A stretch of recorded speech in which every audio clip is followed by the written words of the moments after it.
Gure bezeruei erronka sozialak kudeatzen laguntzen diegu. Izan ere emunen sinisten dugu aukera berdintasun eta justizia sozial gehiagoko gizarte bat izan dezakegula. 90 pertsonak osatzen dugu emun. Eta enpresa hibridatzailearen kontzeptua oinarri hartuta, bezeroak erdigunean jarri ditugu.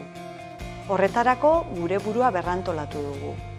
Erdigunean zerbitzu zehatza kokatu beharrean, bezeroa hartu dugu ardatz nagusi emunen. Azken batean, gure bezeroek dituzten erronka sozialei ikuspegi oso batetik erantzun nahi diegu. Sinisten dugu, erronka sozial ezberdinek, hizkuntzarenak, generoarenak edo ingurumenarenak, elkarrengan eragina handia daukatela eta elkarrekin lantzeak ekarpen handiago bat egiten diola gaur egungo gizarteari. Emunen, aukera berdintasun eta justizia sozial gehiagoko gizarte baten sinisten dugulako.